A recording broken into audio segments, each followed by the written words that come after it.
Good morning, everyone, and welcome to our live coverage of the latest mission from NASA's Kennedy Space Center.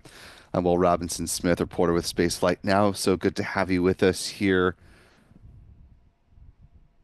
at just about quarter past the hour here, 3 o'clock, as we're counting down to the next launch of a cargo resupply mission, sending science and supplies up to the International Space Station. Very important mission for NASA and its international partners, as there's been quite a bit of reshuffling for the International Space Station and its planned cargo missions up to this point.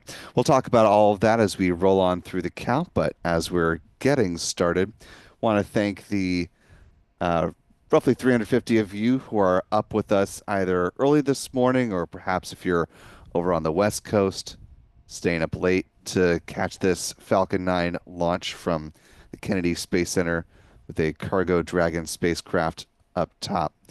If you haven't already, you could do us a big favor just by clicking the like button, sharing the stream, allows more folks to find their way into this live launch coverage. As you're taking a look at the pad here at Historic Launch Complex 39A, you can see a little bit of vapor there coming from the strong back. If you flip the camera view around, you can see that a little bit more clearly where that's coming from.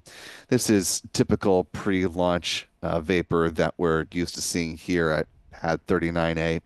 Fueling has not yet begun on this Falcon 9 rocket. That go-ahead will be given at roughly T-minus 38 minutes. Although if SpaceX feels like they're in a good position to do so, we might hear that call out a little bit earlier.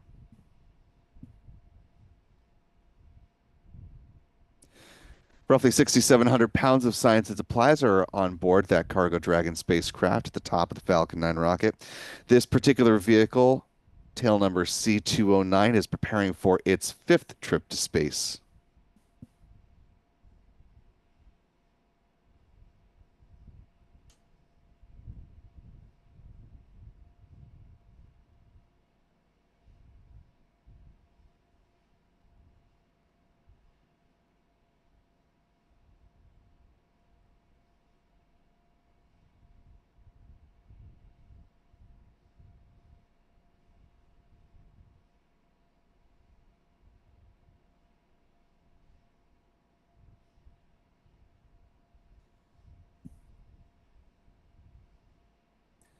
As we're getting things rolling here, also want to thank our wonderful moderators who are hanging out with us in the either early or late hours, depending on what part of the world you're talking about.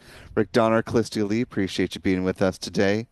And if you do see any of the other moderators cruise on in during the countdown, be sure to give them a big old Spaceflight Now hello.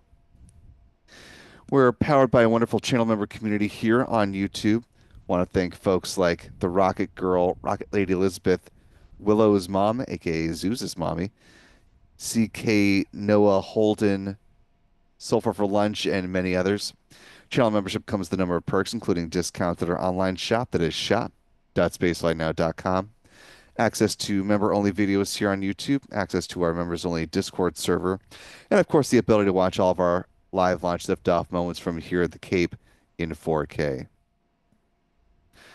Our Spaceflight Now editor, Stephen Young, is running the technical operations of the broadcast today, and we've got the full crew out in force with just under 55 minutes to go before this Falcon 9 takes flight. Anna Bernstein here at the press site with us, as well as John Pisani, Michael Kane, getting ready to shoot this mission off-site. If you're not already following the fellows, you can find them at their handles here on X. Adam is at ABurnNYC, Michael Kane at MD Kane Jr., John is at John Pisani Photo. And while you're on X, be sure to follow Spaceflight Now, simply at Spaceflight Now. You can also find us on Blue Sky, Threads, and Facebook if you yourself are not on X.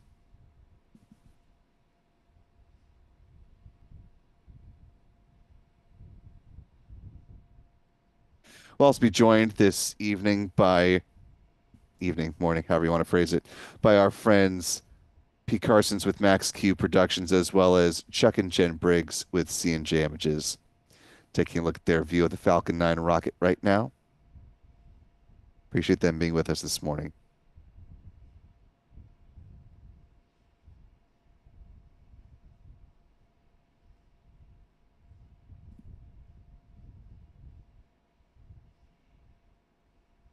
Speaking of our channel members, want to thank Callistia Lee for marking 19 months with us as a member at the launch director level, who says, timeshare flies when you're having fun. Glad to be part of the community. And we're very glad you're a part of it as well, Callistia. And Karen Harrison, marking 1 month with us as a channel member, who says, good morning from Scotland, 8:15 a.m. here. Has a much more respectable time for launch today. So good morning to all of those in Scotland, across the UK, and Europe as well. Got an important European payload on board this mission, which we'll talk about a little bit later.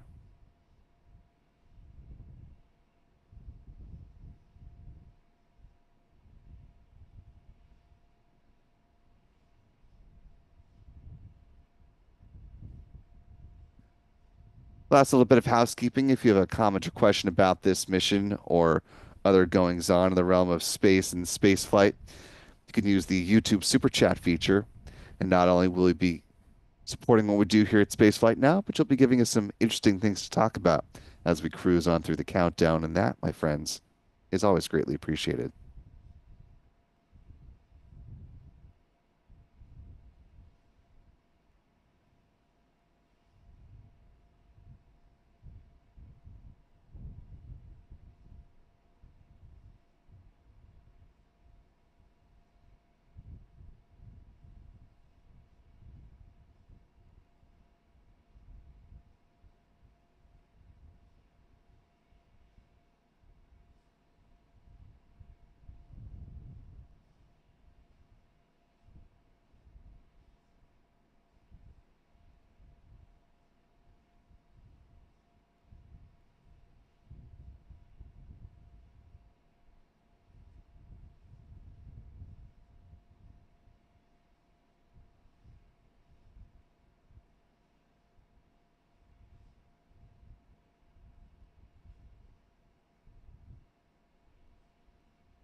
Time now roughly T minus 49 minutes and counting.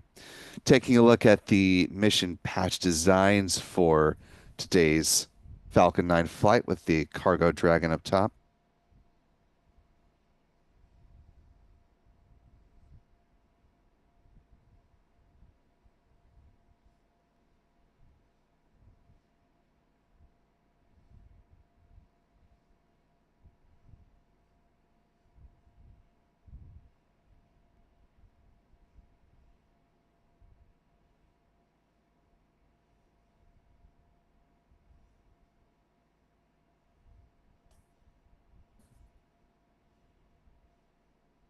These are the two designs for the mission today, the SpaceX one on the right, NASA on the, excuse me, SpaceX on the left, NASA on the right. The patch on the right is one that is not at this singular moment in our shop, that is shop.spaceflightnow.com, but it will be very soon. And in the meantime, you can find other Dragon patches from other cargo missions as well as other crew missions. Once again, that is shop.spaceflightnow.com.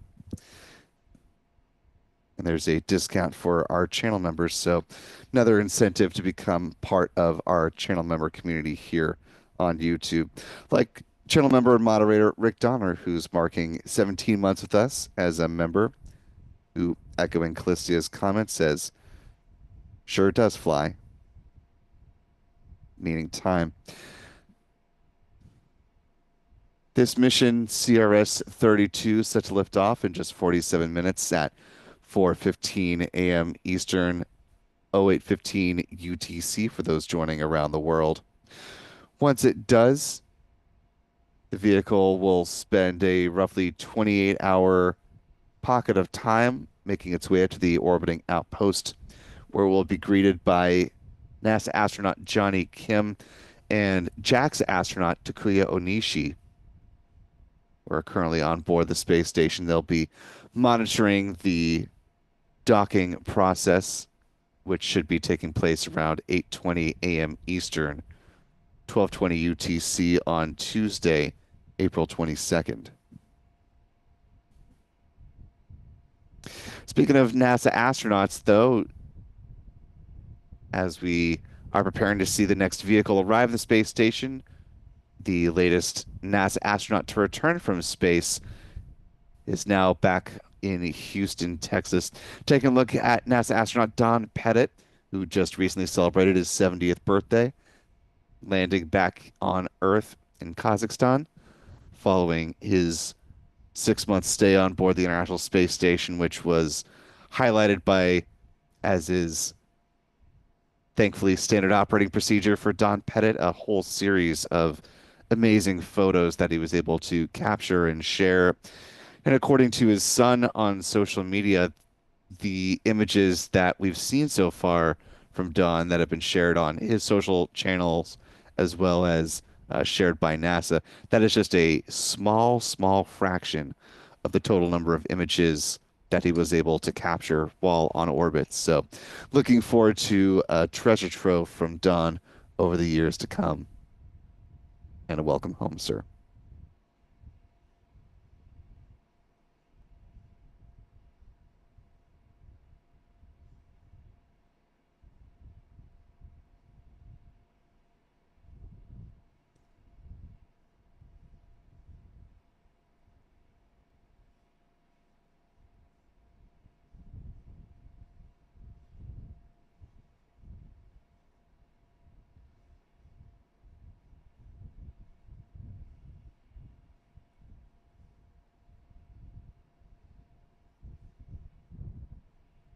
As we are counting down to the planned launch of this Falcon 9 rocket, let's go ahead and take a moment to talk about the countdown timeline, the sequence of events that we're looking forward to over the next 44 and a half minutes here before the planned liftoff. Because this is a mission heading to the International Space Station, there is essentially an instantaneous window for today's flight, meaning that if the rocket does not lift off at 4:15, then SpaceX and NASA would need to stand down and target a backup opportunity. This is the first launch we've had from the Eastern Range in just about a week. The explicit reason for that has not been made public, though we have reached out to inquire about that, and we will let you know if and when we do learn more about the reason that the Eastern Range was devoid of orbital launches for this pocket of time. But we're about to enter into a very busy period with a whole host of missions coming up for you in the next several days. So be sure to subscribe here to Spaceflight now, ring that bell icon, turn on notifications, and that way you'll be alerted whenever we do end up going live. Sticking with this mission, though, T minus 30-minute mark. Again, that's generally speaking when SpaceX will make the call on the start of prop load today. If they're in a good posture, though, they can do this early, so don't be surprised if we hear that call out anywhere between now and T minus 38 minutes. Once that go ahead for fueling is given, prop load starts with the loading of RP1, which is a rocket grade kerosene on board the Falcon 9's first and second stages, and liquid oxygen begins flowing on board the Falcon 9's first stage. T minus 30 minutes is when they start loading cryogenic helium onto the pressure vessels for the Falcon 9's first stage. They do the same on the second stage a few minutes afterwards. Helium is important because it's used to pressurize the main propellant tanks during flight. T minus 23 minutes is when the second stage RP1 tank is full. Then at T minus 20 minutes and 50 seconds is when the strong back chill down process begins. This is when SpaceX is thermally conditioning the feed lines here at the pad prior to second stage liquid oxygen load. Here at pad 39A, we see this visually manifest as the so-called big vent at about T minus 20 minutes and 30 seconds. Lasts about 4 minutes, wrapping up 30 seconds before second stage lock zone begins.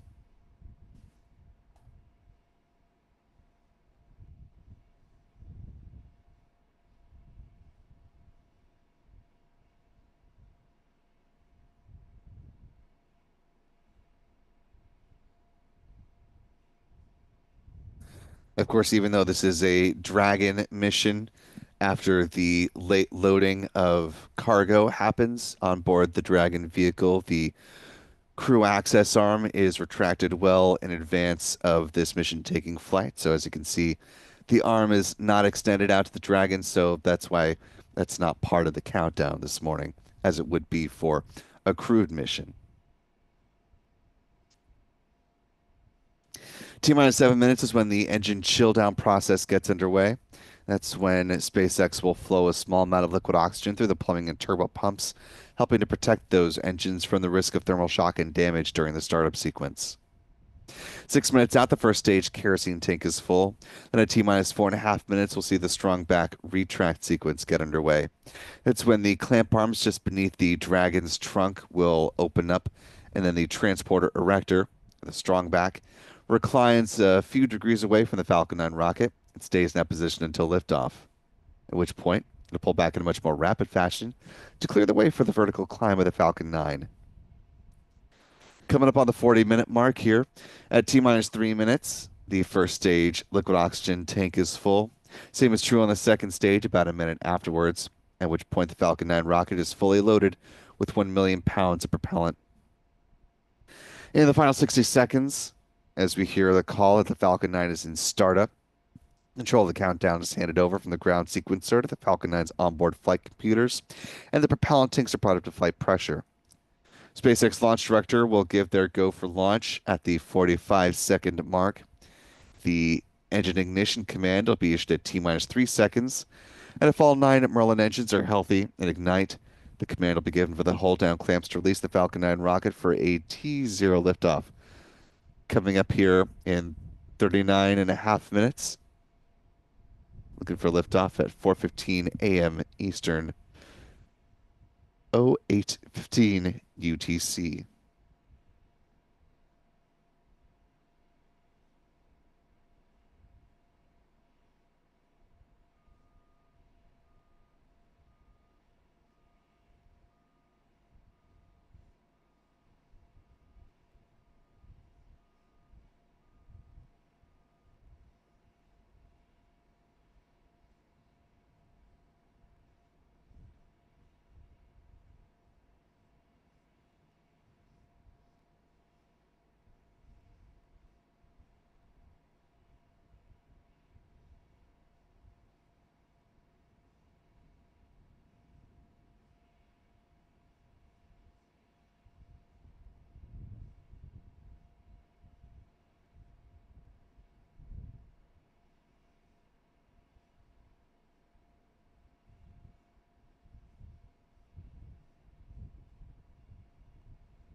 Now, just past the 38-minute mark, the point at which the SpaceX launch director, nominally speaking, would be giving the go-ahead for the start of prop load today.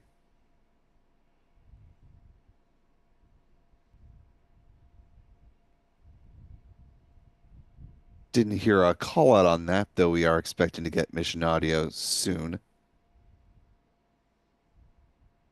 In preparation for this mission, the Brevard County Emergency Operations Center has activated, as they do in support of all launch operations from both Cape Canaveral Space Force Station as well as NASA's Kennedy Space Center, as is the case today. Of course, this is going to be a busy day, not only for the EOC, but for us here at Spaceflight now as well, since we have not just this launch coming up here in a hair under 37 minutes.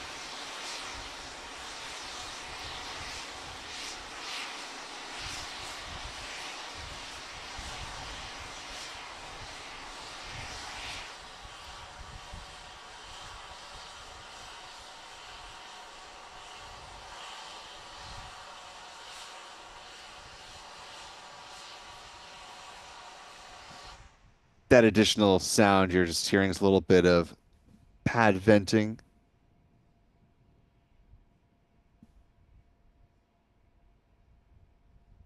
Likely a good sign that teams are preparing for the start of propellant load on this Falcon 9 rocket.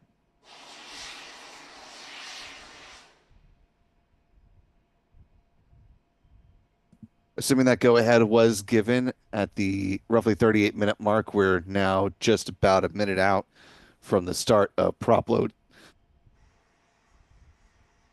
Pardon me, about a minute out from the start of prop load on today's Falcon 9 rocket.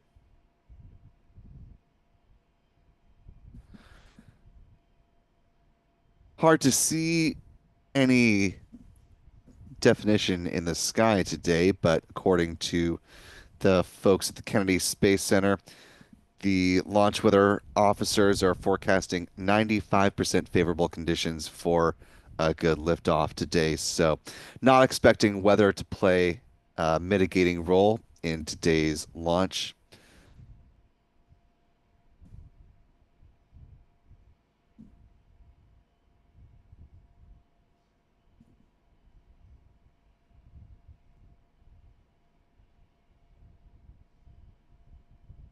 35 minutes out. At this point, SpaceX should be fueling its Falcon 9 rocket.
A little under 34 minutes to go as the Falcon 9 rocket continues with the tanking process.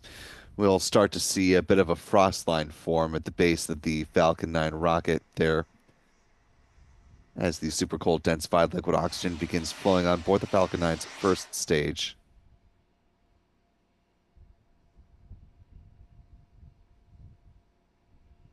As we watch fueling continue to get underway, let's go ahead and talk about where this Falcon 9 rocket is going to be flying once it leaves the pad in just a little more than 33 minutes. Let's talk a little trajectory, shall we? This being a mission to the International Space Station, once leaving Pad 39A here at the Kennedy Space Center. This Falcon 9 rocket's going to be flying in a northeasterly trajectory along the coast of the U.S.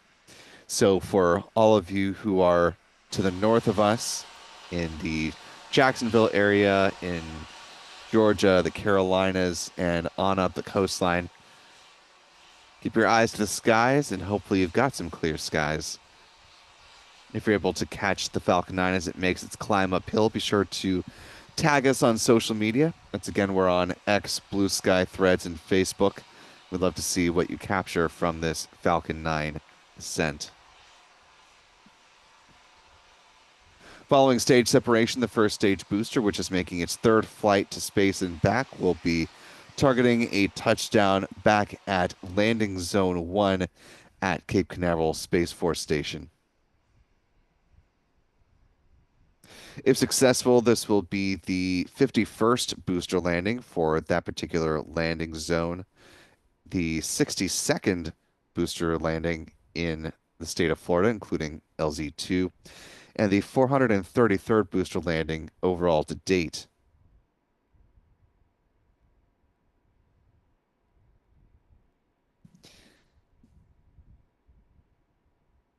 And if you feel bad that landing zone 2 is being left out of the fun today, well, you don't have to fret for too much longer, since coming up tonight, a little before 9 o'clock, is going to be the planned launch of the Bandwagon 3 mission. That'll send another Falcon 9 rocket up, that booster flying for its third time as well, and it will target a landing at landing zone 2. So by the end of the night, it will look like we've had a Falcon Heavy launch if you just look at the landing zones, but of course those will be boosters having been used for 2 distinct missions, but taking up both of those landing zone spaces. Of course, the clock is ticking on the number of times that we'll see touchdowns back at landing zone 2 and 1, since those pads will eventually be converted for use by Viaspace and Phantom Space with their Dauntless and Dakota rockets, respectively. Or Daytona rocket, excuse me. Viaspace has said that they are going to be moving in and planning to launch their first Dauntless rocket coming up in 2026. Don't recall just off the top of my head when Phantom Space plans to launch, but presumably would be somewhere in a similar time frame.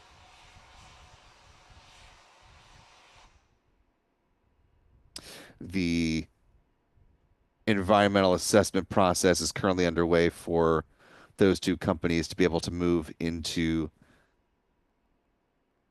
Space Launch Complex 13. That lease is expected to be established somewhere in the late 2025 timeframe. Of course, being this is a Dragon mission today, there are no payload fairings to talk about as far as recovery. Dragon will separate from the Falcon 9's upper stage just about 9.5 minutes into this flight today. We are now less than 30 minutes away, just under 29 minutes, as a matter of fact. I want to thank the close to 1,000 of you who are watching with us live. Appreciate you being up with us either late or early, depending on your perspective. If you haven't already, you could do us a big favor just by clicking the like button, sharing the stream, allow some more folks to find their way into this live launch coverage as we cruise on through the countdown. Also want to thank the Rocket Girl for a very generous 20 Canadian dollars super chat. Appreciate that. It says, joining the community from Titusville, Florida. Have my camera ready and a good view of the launch pad. Hope everybody is doing good. Thank you, Will, and the Spaceflight Now team for the early coverage, and go Falcon.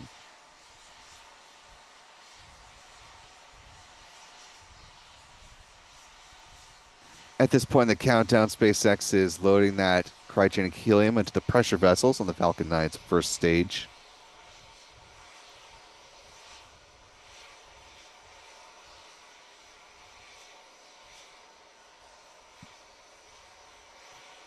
taking a look at the breakdown of what's on board this Cargo Dragon spacecraft. Again, just for those of you who are just joining us, a Dragon atop this Falcon 9 rocket, but this is an uncrewed mission. No astronauts heading up to space today, but quite a bit of science and supplies, as you can see from this breakdown here.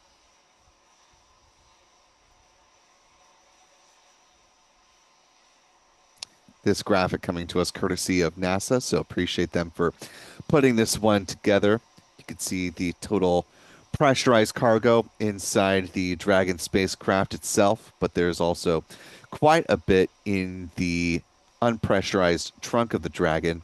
A little more than 1,600 pounds, or about 750 kilograms in total.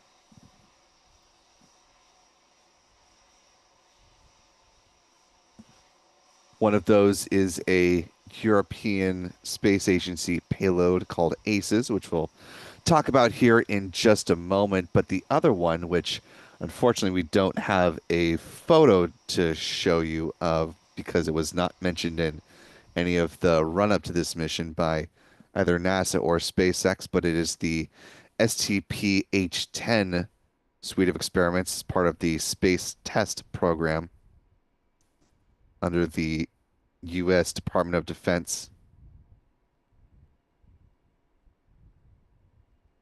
This is an unclassified mission, so there is a breakdown of the suite of 7 experiments that are on board.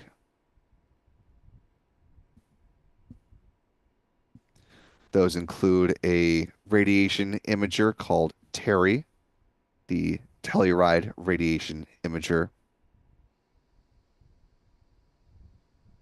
There is a weather radar, which is called Sparta, or the Space-Based Payload for Army Research Testbed Applications. Space folks do love their acronyms. There is an X-ray investigation called the Solar Flare X-ray Timing Investigation.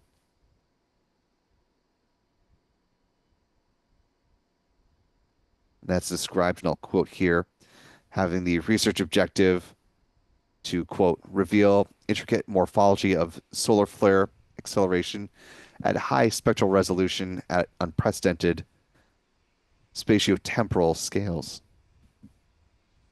Just a few of the experiments that are part of the STP-H10 suite that is inside the Dragon's trunk right now. Once it is on board the space station, again, there will be a roughly 28-hour transit period following launch before it docks autonomously with the International Space Station. This payload suite is said to be mounted on the Columbus module at the Columbus SOX site.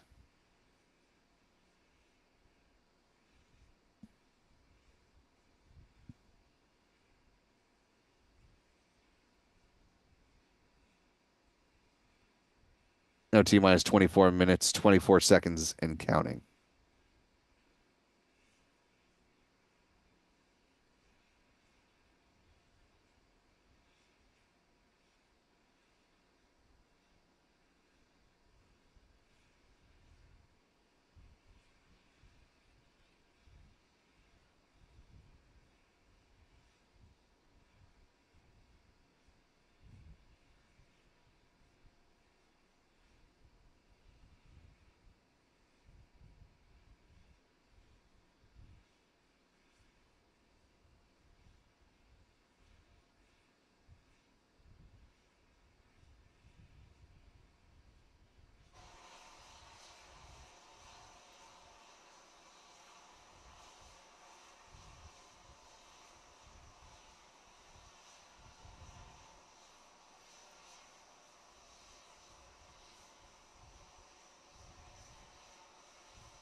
Time now T minus 21 minutes, 7 seconds, and counting. We're just coming up to the start of the so-called big vent here. SpaceX chills the feed lines here at the pad prior to second stage liquid oxygen load. We should see that venting beginning at about roughly 10-ish seconds from now.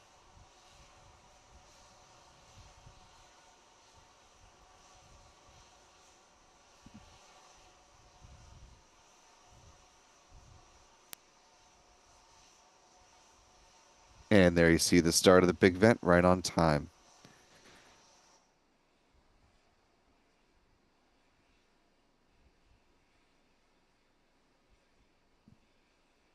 This venting will continue on until roughly T minus 16 minutes and 30 seconds. And 30 seconds after that, we'll see the start of second stage LOX load. There's some troubleshooting happening in the background as far as our being able to access the mission audio for this launch. So we hope to bring you that fairly soon. And of course, as soon as we have that, we'll loop it into our broadcast.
Quick update from NASA. The teams in Mission Control Center in Houston, Texas are go for launch. So they are prepared to support this flight today. So that's one good sign here as we're just about 30 seconds away from the conclusion of this big vent here before second stage liquid oxygen load begins.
The big vent has wrapped up. Second stage lock zone is now underway with less than 16 minutes to go before the liftoff of this Falcon 9 rocket on CRS 32.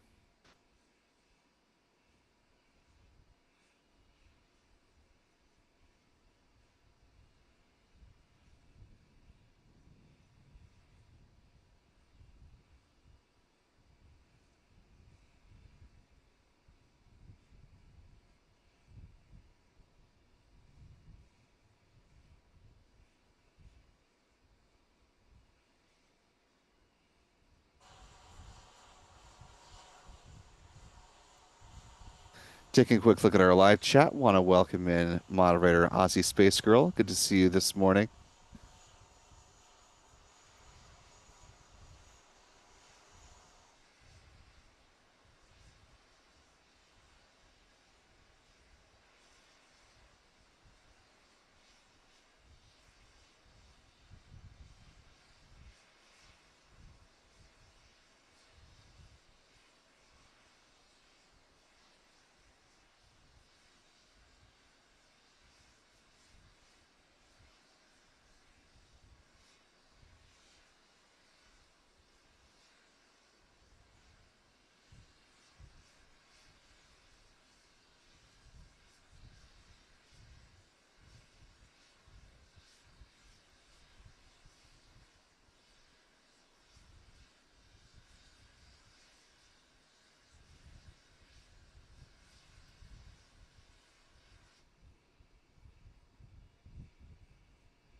Now, just about 13 minutes to go ahead of the planned launch of this Falcon 9 rocket.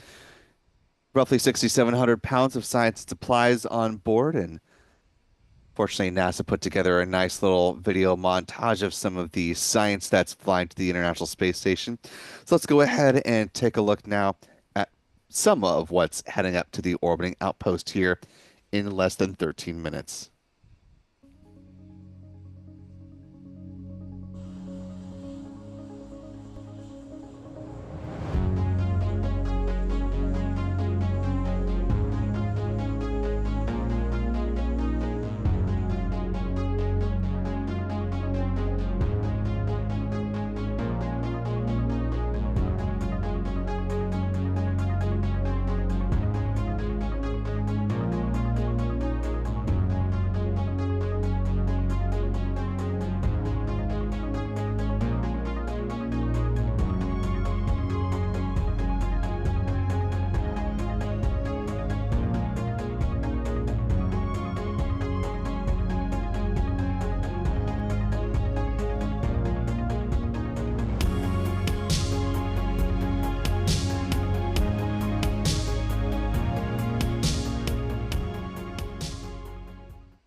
Now about 10 and a half minutes to go before the planned launch of this Falcon 9 rocket.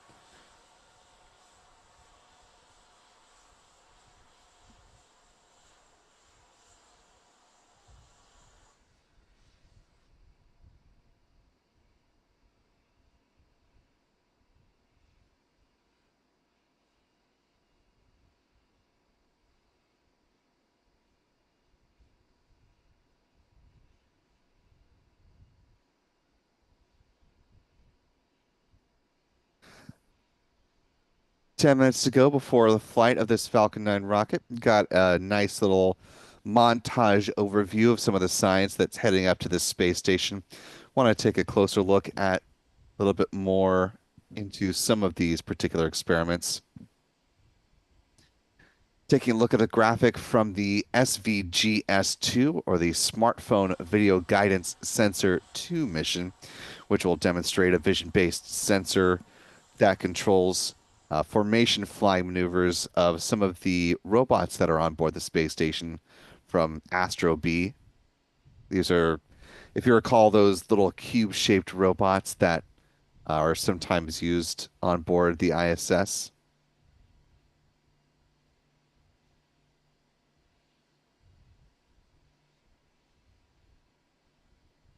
Not only will this have applications for in-space technology in the future, but some potential benefit for us here on Earth is that this sensor demonstration can help with the autonomous systems used for the flight and landing of drones and multiple robots operating in proximity.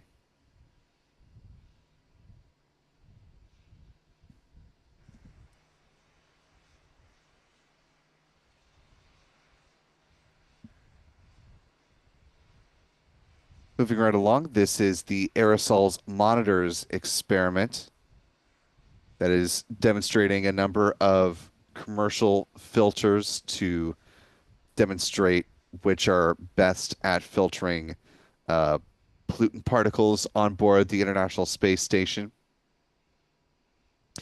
And this technology will be eventually looped into future missions. That is the goal, according to the primary investigator.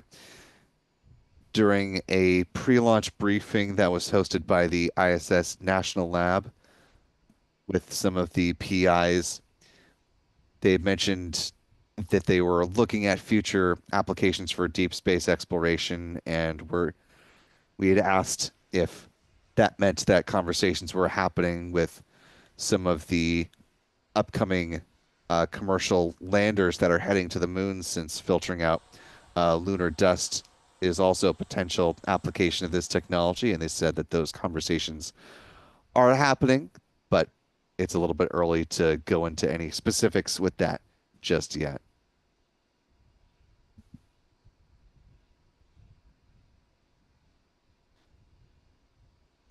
This is a look at the ACES experiment. This is the Atomic Clock Ensemble in Space from the European Space Agency.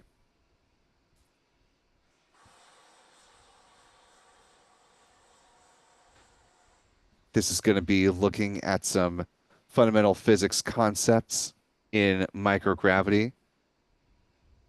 Again, this experiment is coming from the European Space Agency and will be mounted to the side of the Columbus module as well.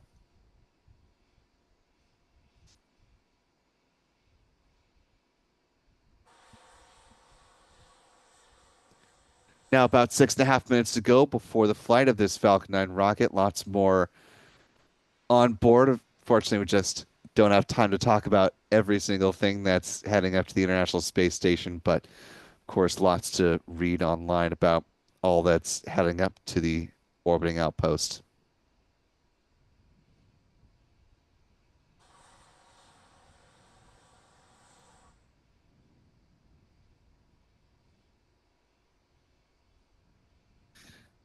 Now, just under 6 minutes out, the first stage kerosene tank should be full.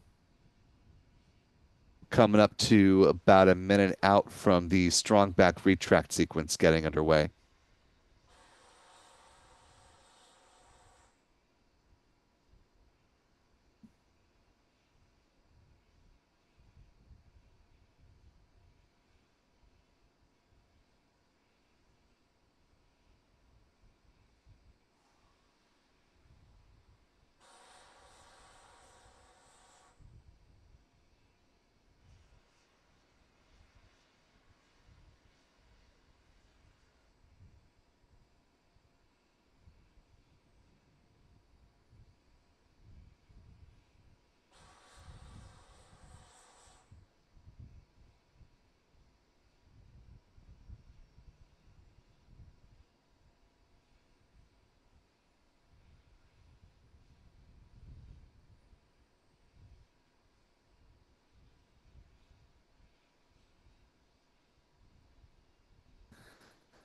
Now, less than 5 minutes to go, the Dragon has shifted to internal power. Teams are preparing for the retraction of the strongback.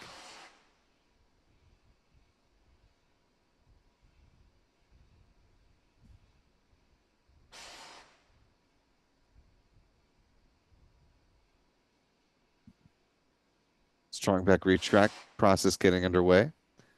We'll see the clamp arms just beneath the Dragon trunk open up.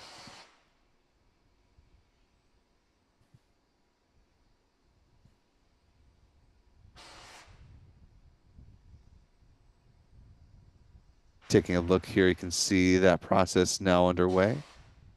Those clamp arms have opened up.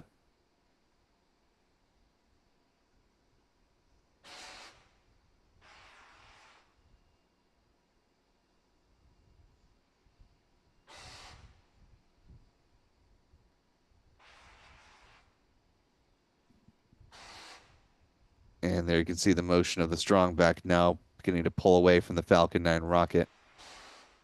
Less than 3.5 minutes to go. Next up will be the topping off of liquid oxygen on board the Falcon 9's first stage.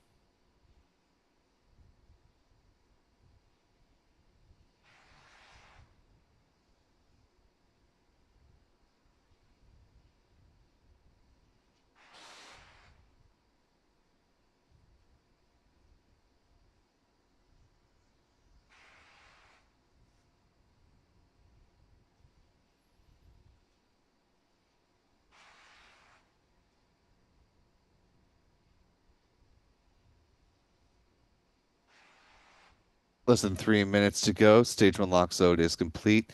We are awaiting a similar call on the second stage. Unfortunately, there's still issues with transmitting the mission audio, so that's why we have not yet brought that into our systems.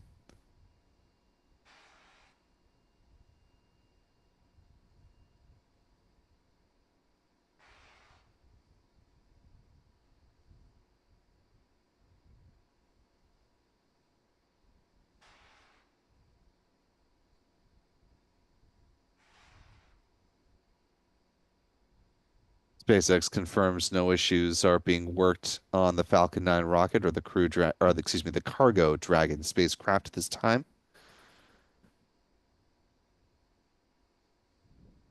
Or the call for stage 2 LOXO being complete. At this point, the Falcon 9 rocket is fully loaded with 1 million pounds of propellant. You're seeing the ground gas closeouts now.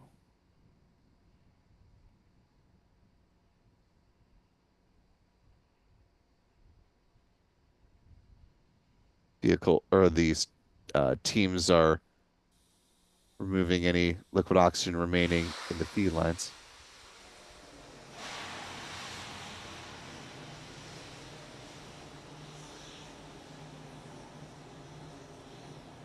Coming up on the final minute before liftoff.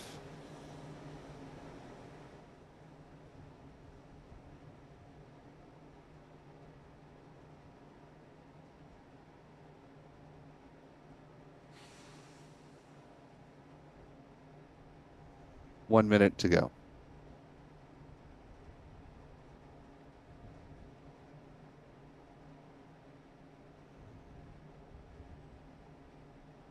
Listening for the final go for launch.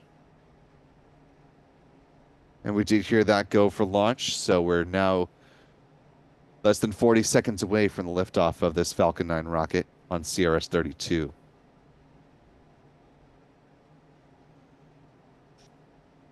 Less than 30 seconds.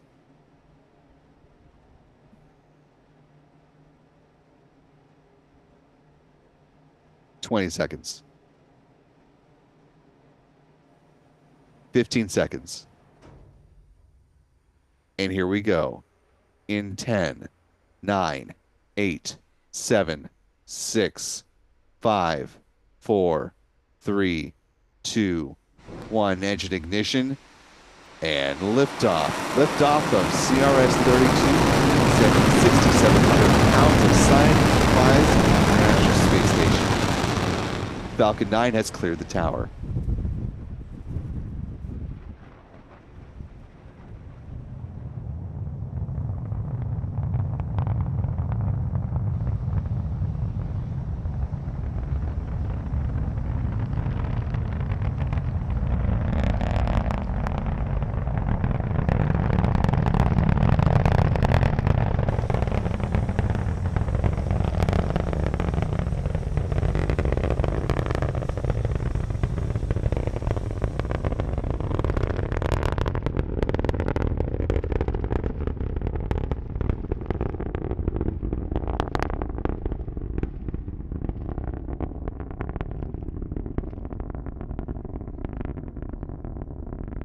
Now a minute into flight, the Falcon 9 rocket traveling faster than the speed of sound.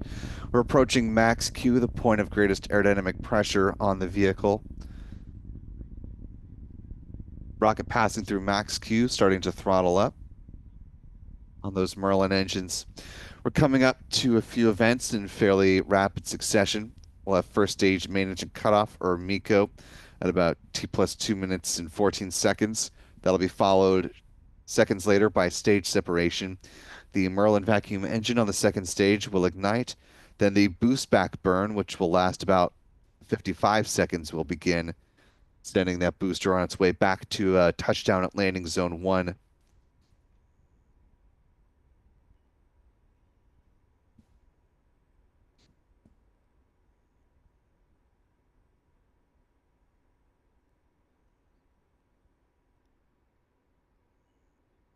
Now 2 minutes in flight.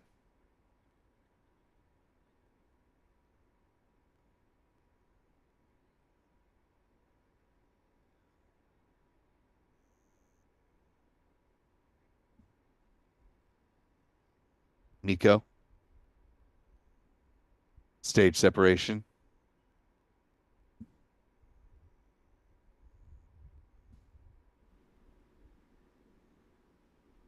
MVAC ignition. Stage 1 boost back startup. Wow. All good callouts from SpaceX, and a really nice view of separation at the start of that boost back burn, creating that nebula-like effect. Great work by the tracking team today.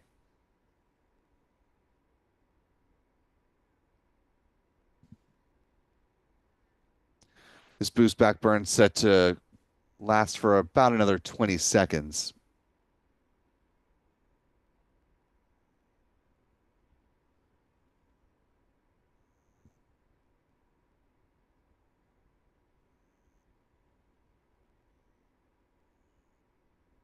Coming up on the final seconds of the boost back burn here.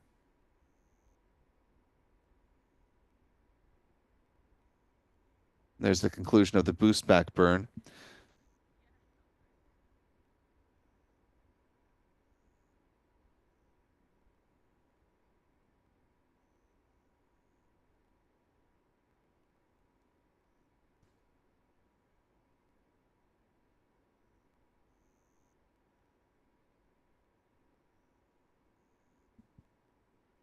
Now coming up on roughly 4 minutes into flight. The next milestone we're looking for is the start of the first stage entry burn. That's when SpaceX will reignite 3 of the 9 Merlin engines at the base of the Falcon 9 first stage booster to begin to slow the vehicle down as it makes its return for a touchdown at landing zone 1 at the Cape. Looking at the second stage Merlin vacuum engine nozzle, which is in the middle of its first burn right now.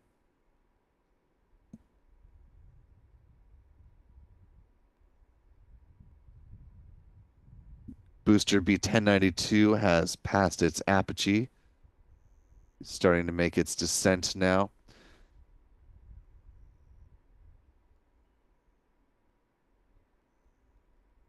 B1092 has flown twice before, back in late February on the Starlink 12-13 mission and the NROL 69 mission back in late March. A little more than 5 minutes to flight.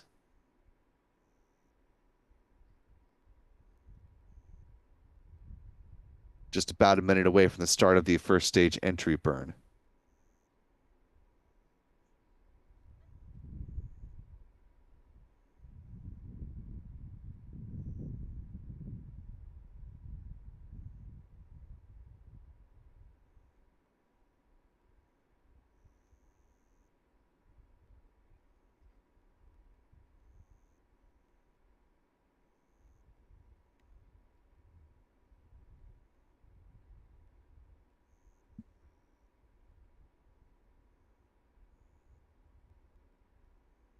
About 20 seconds to the start of the entry burn.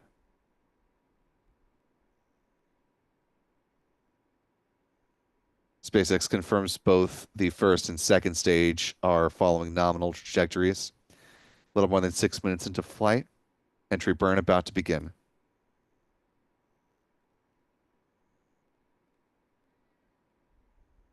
Stage 1 entry burn startup. At the start of the entry burn there. Got some great views from our tracking team.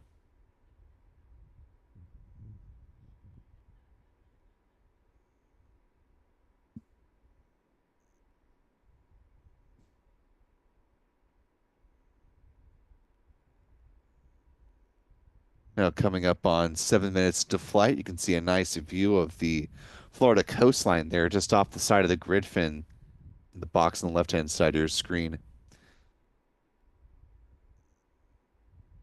Confirmation of nominal trajectory from SpaceX for both the first and second stages. Looking for the start of the landing burn coming up here in roughly 10 seconds. Booster now traveling below the speed of sound.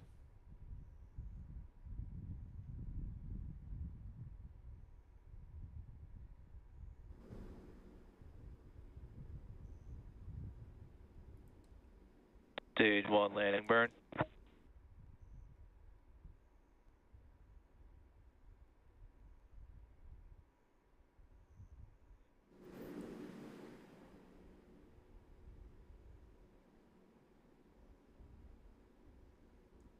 Stage 1 landing confirmed.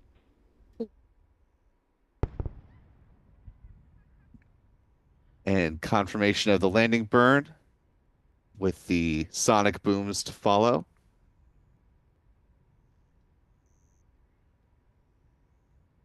Now 8 minutes into flight. That Merlin vacuum engine that you're looking at will conclude its first burn coming up here in about 20 seconds. There's second stage engine cutoff for Seco 1.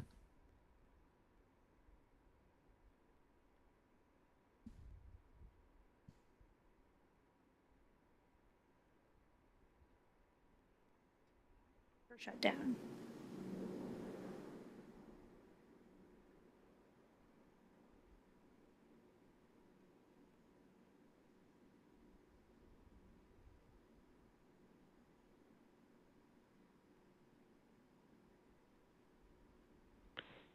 Nominal park orbit insertion. And with that call out, the second stage engine has concluded its first burn and confirmation of a nominal parking orbit, which means that at this point the upper stage will coast for about a minute in total before the separation of the Dragon from the second stage. Nice view of, looks like a very far off orbital sunrise there just over the horizon.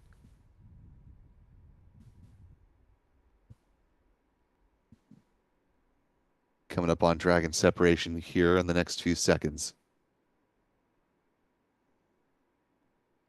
Looks like we may be seeing the sun rising and shining on that MVAC. Dragon separation confirmed.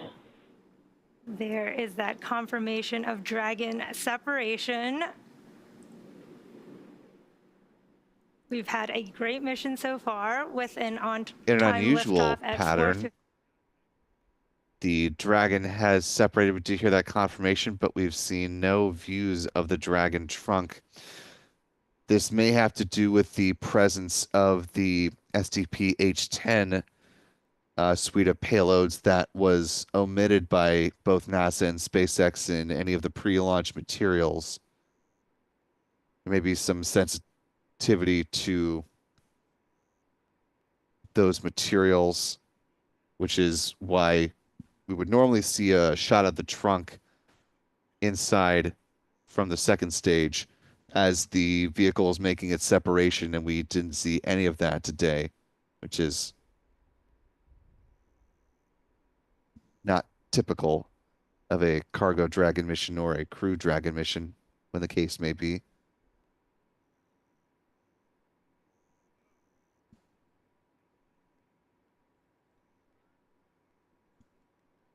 Coming up on 11 minutes into flight, The Dragon nose cone opening sequence should be underway as well.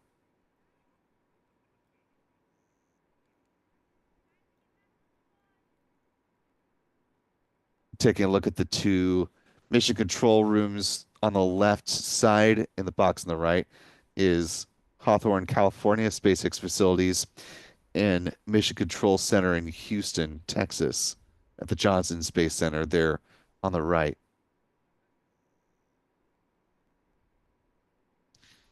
Now that the Dragon spacecraft is flying free, it will continue on its roughly 28-hour journey and prepare for a docking at the International Space Station set for roughly 8:20 a.m. tomorrow morning. 8:20 a.m. Eastern, I should say, just to clarify for folks.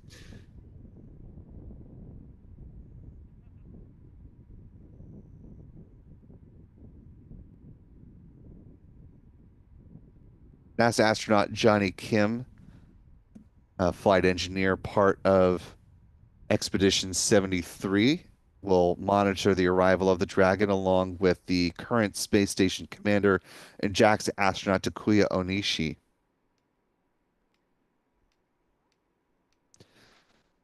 Onishi just became the commander of the International Space Station following the departure of the most recent Soyuz mission, MS-26, which included NASA astronaut Don Pettit.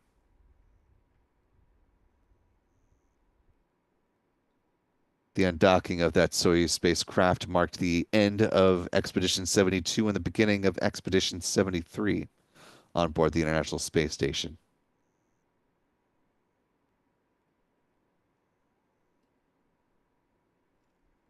Per the NASA commentator, we are still awaiting confirmation of the deployment of the nose cone.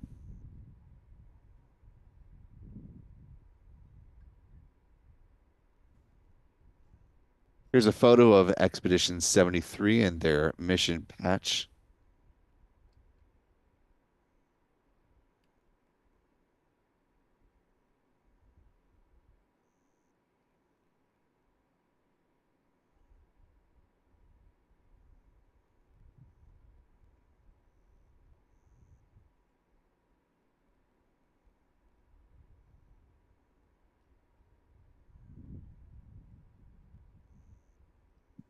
Coming up on 14 minutes into flight. Once again, we are awaiting confirmation from NASA that the nose cone has deployed. The nose cone is opened.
Coming up on 16 minutes into flight, as you can see, the transporter erector coming back into an upright position here at the pad as we are still awaiting confirmation of the deployment of the nose cone.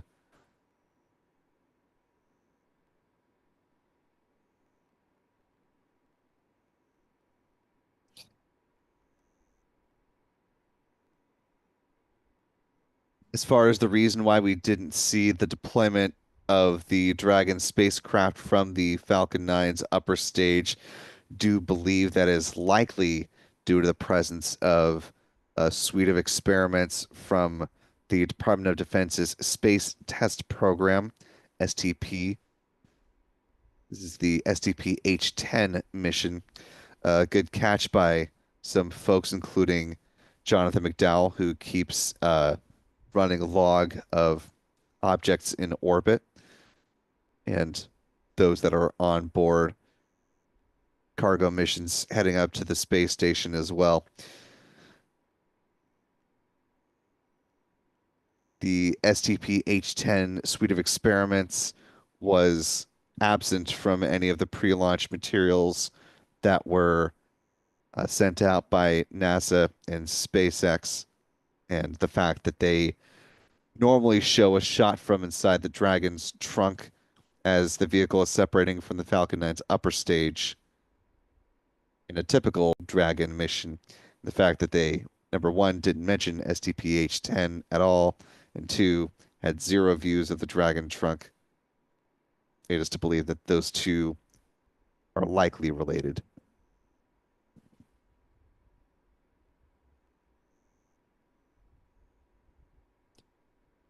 Coming up on 18 minutes post liftoff, and the nose cone deployment sequence is still in work. That nose cone open sequence per the SpaceX timeline of things was set to begin at about 10 minutes and 23 seconds. So you can see we're past that, but did hear from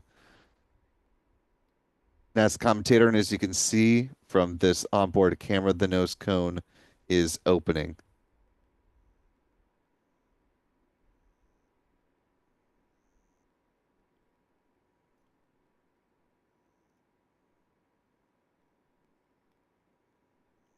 Some onboard camera views from the Dragon spacecraft, our first from this flight so far.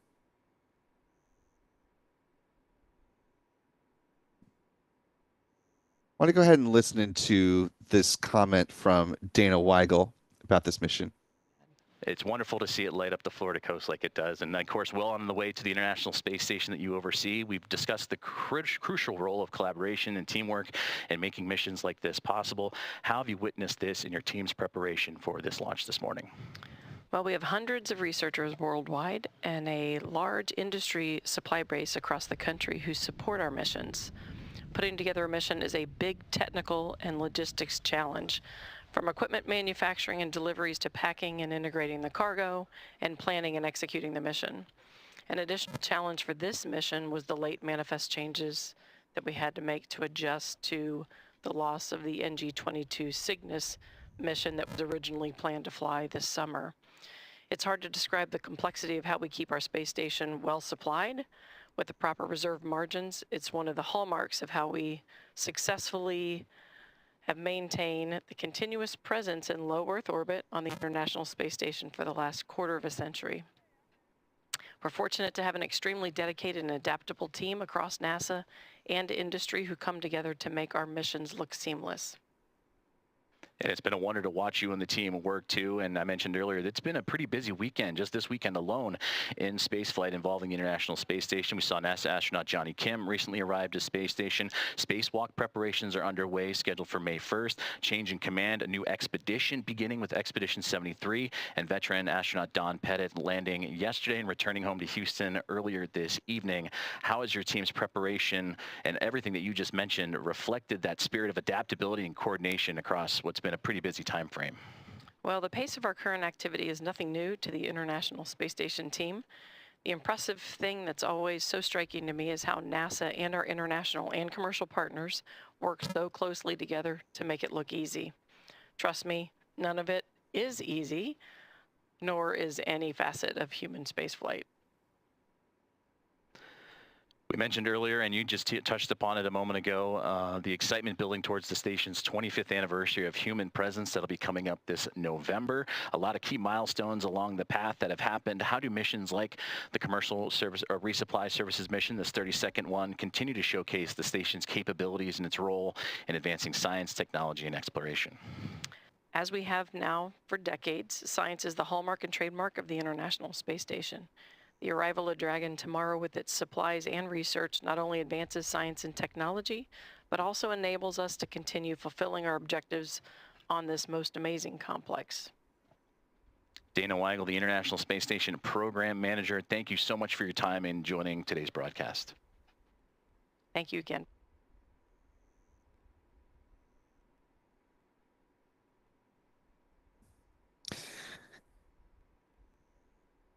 And with the wrap up of those comments from Dana Weigel, the manager of the space station program for NASA, we're going to go ahead and start to wind down our coverage of today's mission.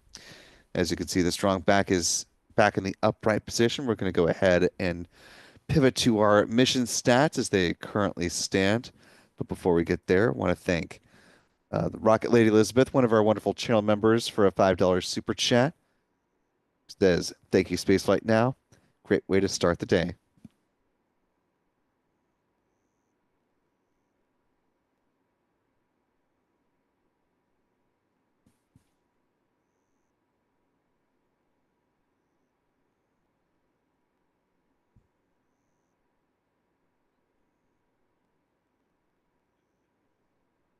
Taking a look at our mission stats as they currently stand.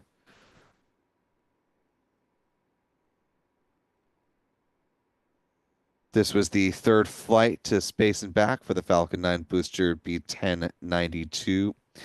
This was SpaceX's 462nd Falcon 9 launch to date, the 45th of 2025. This is the 403rd Falcon booster reflight, or the launch of a booster that has flown at least once. No Falcon Heavies or orbital starships just yet, so this is still the 45th launch for SpaceX orbitally of the year. 139th orbital flight within the last 365 days. This was the 108th orbital launch from Pad 39A for SpaceX, and the 202nd orbital launch from this pad as well. Here's a look at where the bar chart now currently stands, and moving on to some recovery stats. This was the 51st landing at LZ-1, marked the 62nd land landing in Florida, 88th overall between California and Florida, and the 433rd overall SpaceX booster landing to date. Finally, with some industry stats, this was the 31st orbital flight from the Sunshine State, the 47th from U.S. soil, the 52nd from U.S. Rocket Company, and the 80th orbital launch attempt around the globe. Still just the one mishap on the year so far, and here's where our pie chart now currently stands. With that, I want to thank all of you for being with us for launch number 1 of 2 that we have on tap for you today. Coming up later on tonight, SpaceX has one more coming up to bat. That is the launch of the 3rd flight to a mid-inclination orbit for their rideshare program called Bandwagon. That's set to lift off from Space Launch Complex 40, coming up at 8:48 p.m. Eastern. 0048 UTC for our friends around the world. Be sure to join us back here an hour before liftoff for our live coverage of that mission. And in the interim, I hope you will all have a wonderful start to the work week or school week, or I don't think anyone's still on spring break anymore, but if you are on vacation, consider yourself quite lucky and enjoy your time. I want to thank our wonderful team who's been supporting today's mission. Our thanks to our moderators, Aussie Space Girl, Rick Donner, Clistia Lee. Appreciate all of you for hanging out with us at some odd hours to make this coverage possible. Thanks to our friends Pete Carsons with Max Q Productions, Chuck and Jen Briggs with C&J Images, and to our photography team of John Pisani, Michael Kane, and Adam Bernstein. You can follow them on their social channels on X and other places. I want to thank our Spaceflight Now editor Stephen Young for running the technical operations of the broadcast today. Big thanks to our channel member community for your support of today's mission and other operations going forward. Before we hit our coverage tonight, you can go ahead and take a look at our latest video report that was covering the 3 lunar terrain vehicles that are vying for a NASA contract to get a task order sending their LTV to the moon ahead of the Artemis 5 mission. That video is live on the channel right now if you haven't had a chance to check that out. Some great insight and some great views of those 3 LTVs. And for all of us here at Spaceflight Now, I'm Will Robinson Smith. Remember, folks, be good to yourselves, be good to others. We will see you next time. And until then, bye-bye.